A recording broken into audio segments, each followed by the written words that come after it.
जय हिंद दोस्तों, मैं हूं मेजर गौरवारी और आप देख रहे हैं मेजरली राइट। अच्छा, आपको यह पता होगा कि वर्ल्ड कप क्रिकेट का होने वाला है, लेकिन इस बार होगा यूनाइटेड स्टेट्स ऑफ अमेरिका में। अमेरिका में कोई दोस्तों क्रिकेटिंग का कल्चर नहीं है, वहां पे क्रिकेट खेलते वेलते नहीं है। वहां के जो मशहूर गेम्स हैं वो हैं फुटबॉल, और उनकी फुटबॉल वो नहीं है जिसको वो लोग सॉकर बोलते हैं। फुटबॉल हम लोग पैर से खेलते हैं, यहां पे पकड़ के भागते हैं बॉल को, तो ये है अमेरिकन फुटबॉल। अमेरिका में खेली जाती है बास्केटबॉल, अमेरिका में बहुत मशहूर है बेसबॉल, अमेरिका में ट्रैक एंड फील्ड इवेंट्स बड़े मशहूर हैं, लेकिन क्रिकेट अमेरिकन खेलते नहीं है। इस बार अमेरिकन होस्ट करेंगे वर्ल्ड कप क्रिकेट का, और उसके ऊपर आ गई है आईसिस की बहुत बड़ी धमकी। आईसिस यानी कि इस्लामिक स्टेट की धमकी आ गई है कि अगर यह भारत और पाकिस्तान का मैच हुआ, अगर यह हुआ तो हम सबको गुड नाइट बोल देंगे, ऐसा आईसिस ने बोला है।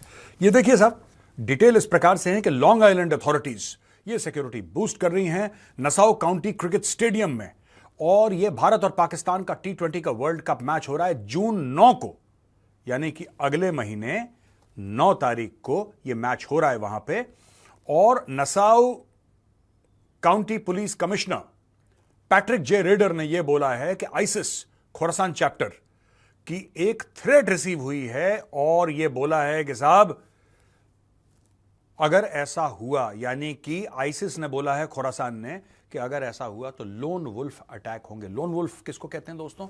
लोन वुल्फ उसको कहते हैं कि अकेला बंदा जो किसी आतंकी संगठन से वैसे औपचारिक रूप से ना जुड़ा हो, वो कोई भी हो सकता है। और ये यूरोप में और यूएस में, ये एक जमाने में यूरोप में तो खासतौर से दोस्तों बड़ा आम है। कोई बंदा कहता है कि उसने आईसिस के बारे में पढ़ा, कोई कहता है उसने किसी और संगठन के बारे में पढ़ा, वो मोटिवेट हो गया और ऑनलाइन डार्क नेट पे जाके किसी प्रीचर के बारे में, किसी ने जैसे जाकिर नायक के कुछ बयान सुन लिए। अब जाकिर नायक के बयान सुनने के बाद आप इंसानियत की खिदमत तो करेंगे नहीं, जाहिर सी बात है। आप ये तो नहीं बोलेंगे ना कि मजहब को अलग छोड़ दो और हम सब लोग एक हैं और इंसानियत सबसे पहले। ये सब डायलॉग बाजी है दोस्तों, ये सब फालतू फंड की डायलॉग बाजी है। असली बात क्या है? असली बात यह है कि everybody who belongs to these organisations wants to make an impact. और इम्पैक्ट कैसे होगा? इम्पैक्ट इसी प्रकार से होगा। अच्छा, इंडिया पाकिस्तान का मैच जिसके मैं सख्त खिलाफ हूं, बात यह नहीं कि यूएस में हो रहा है और हमें वहां पे नहीं जाना चाहिए और उनको यहां पे नहीं जाना चाहिए, मारो गोली जिसको जहां पे जाना चाहिए, वो बात की बात है। यह मैच होना ही नहीं चाहिए। अब खैर 9 जून को यह मैच होने वाला है, और पूरी वहां पे सिक्योरिटी की बंदोबस्त जो है अमेरिका वाले बढ़ा रहे हैं कि किसी तरीके से ना हो, किसी तरीके से ना हो। लेकिन क्या होता है ना कि लोन वुल्फ ये, अच्छा टिपिकली लोन वुल्फ एक स्टूडेंट हो सकता है ना? और ज्यादातर जो लोन वुल्फ वाले हैं वो सेल्फ रेडिकलाइज्ड रहते हैं। सेल्फ रेडिकलाइज से मेरा ये मतलब है कि वो किसी मदरसे में नहीं गए, वो किसी मसाजिद में बैठकर किसी के लगातार उन्होंने बयान सुने भी हो सकते हैं, नहीं भी सुने हो सकते, लेकिन जैसा मैंने आपको पहले बताया, औपचारिक रूप से किसी संगठन का हिस्सा नहीं होते। ना आईसिस का हिस्सा, जिसको दाइश भी कहते हैं लोग, या फिर अलकायदा का हिस्सा, या ऐसे किसी ग्रुप का औपचारिक रूप से हिस्सा नहीं। वो स्टूडेंट हो सकता है, वो कॉलेज का प्रोफेसर हो सकता है, वो दुकान में काम करने वाला दुकानदार का असिस्टेंट हो सकता है, वो बस ड्राइवर हो सकता है, वो कोई भी हो सकता है। और जब वो फ्री होता है और रात को पूरी दिन मेहनत करने के बाद, वो जब रात को घर पहुंचता है, खाना वाना खाने के बाद वो कंप्यूटर खोलता है और फिर ये बयान सुनता है, फिर उसका दिमाग रेडिकलाइज होता है, वो रेडिकलाइज होता है। इस तरीके से दोस्तों मैं आपको छोटा सा एग्जांपल दे दूं, इंटरनेट से रेडिकलाइजेशन, इट्स वेरी इंपॉर्टेंट, क्योंकि हम ये क्रिकेट मैच की बात कर रहे हैं। इंटरनेट से रेडिकलाइजेशन कैसे होता है, किस तरीके से होता है? आदिल अहमद डर का आपने नाम सुना होगा, अगर नहीं सुना है तो मैं आपको याद दिला दूं, आपने सुना है पक्का, आपको याद नहीं है तो दोस्तों, ये आदिल अहमद डर वो बंदा था जिसने कि पुलवामा में अटैक करा था।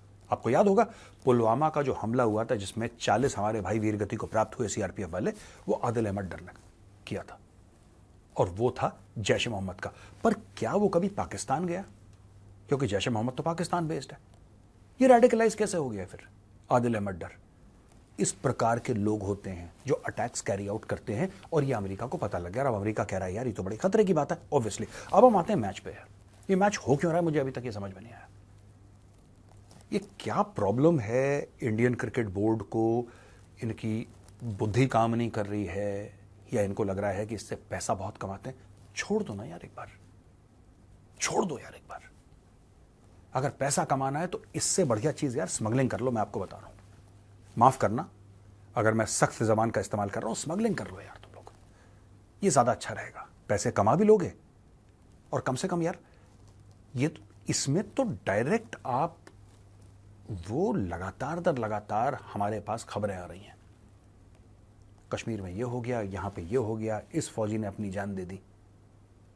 वो उसने यार बेचारे ने जान दे दी, वो क्या सोचता होगा यार, उसका परिवार क्या सोचता होगा। वो तो चला गया खैर भगवान के पास, उसकी आत्मा देख के रोती होगी यार कि यार मैं इन लोगों के लिए मैंने अपनी जान दे दी, मैंने अपने बच्चे को अनाथ कर दिया, मैंने अपनी बीवी को विधवा कर दिया, और ये कह रहे हैं कि नहीं यार क्रिकेट पाकिस्तान के साथ होनी चाहिए, क्योंकि मजा बड़ा आता है जब उनके बॉलर और हमारे बैट्समैन खेलते हैं तो बड़ा चस्का लगता है यार, बड़ा मजा आता है। और मैं इसमें पाकिस्तानियों को दोषी नहीं मानता, मैं पाकिस्तान को ब्लेम नहीं करूंगा आज। मैं हर चीज में पाकिस्तान को ब्लेम करता हूं दोस्तों, लेकिन आज मैं पाकिस्तान को ब्लेम नहीं करूंगा। उनको तो मौका है कि कब इंडिया के साथ खेलें और कब अपने आप को मेन स्ट्रीम करें, क्योंकि पाकिस्तान को पूरी दुनिया की थू है। आज की तारीख में पाकिस्तान को दोस्तों कोई ऐसा देश नहीं है, इंक्लूडिंग चाइना, जो थू नहीं कर रहा पाकिस्तान की। पाकिस्तान बिल्कुल आइसोलेटेड कंट्री हो चुका है, कोई उनसे बात नहीं करना चाहता, अरबों ने पैसे देने से मना कर दिया। अब अरब कह रहे हैं कि अपने मुल्क का एक टुकड़ा दोगे तब हम खरीद फरोख्त करेंगे तुम्हारे साथ। वो 80 भी मुसलमान थे, 83 भी मुसलमान, वो वाला चैप्टर बंद हो गया। अब पाकिस्तान फाइंड्स इटसेल्फ आइसोलेटेड। अब आइसोलेशन के बाद क्या करेगा वो? अगर इंडिया और पाकिस्तान का क्रिकेट मैच होता है पूरी दुनिया के सामने, वो भी अमेरिका में, तो क्या पाकिस्तान को हम मेन स्ट्रीम नहीं कर रहे हैं? और दोस्तों वहां पे जो मैंने कल कवर करा था द चाणक्य डायलॉग्स हिंदी में, रोहित शर्मा की वाइफ, इनका नाम है रितिका सजदे, इन्होंने ऑल आइज ऑन राफा करके इंस्टा स्टोरी डाली, फिर डिलीट करी।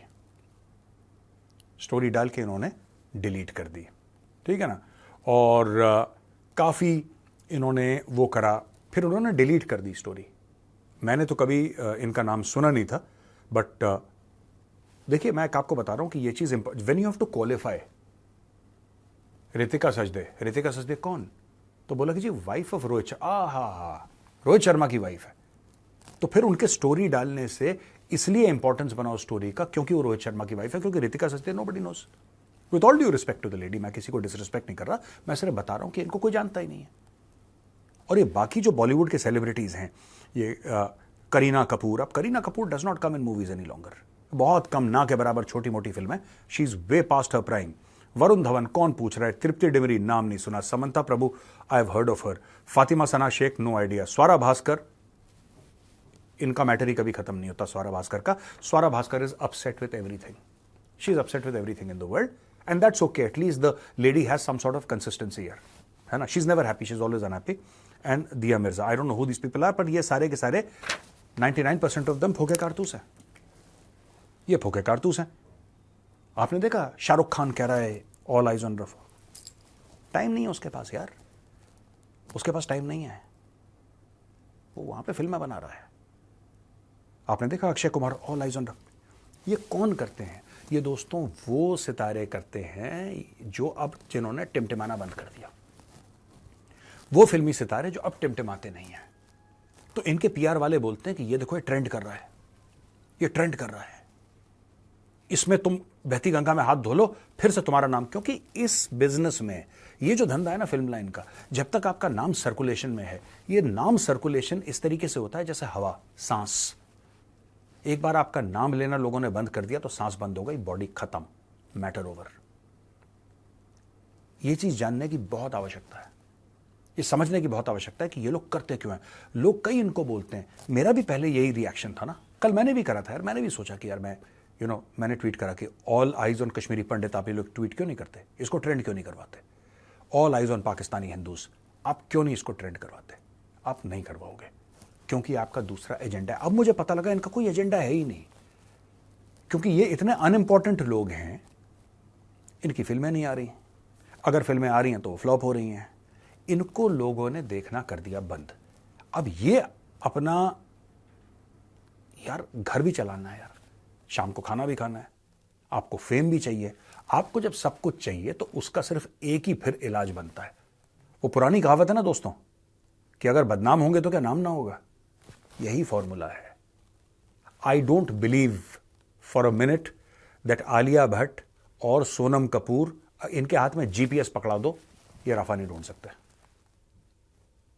मैं बता रहा हूं आपको, ये बिल्कुल दिमाग से पैदल लोग हैं, लेकिन हां, अपना धंधा आगे बढ़ाने के लिए, अपना बिजनेस आगे बढ़ाने के लिए नाम इनका घूमता रहे सोशल मीडिया में, इसलिए और कुछ नहीं है, ये खोखली चीज है। और इनके ट्रेंड की वजह से इजराइल रोक रहा है।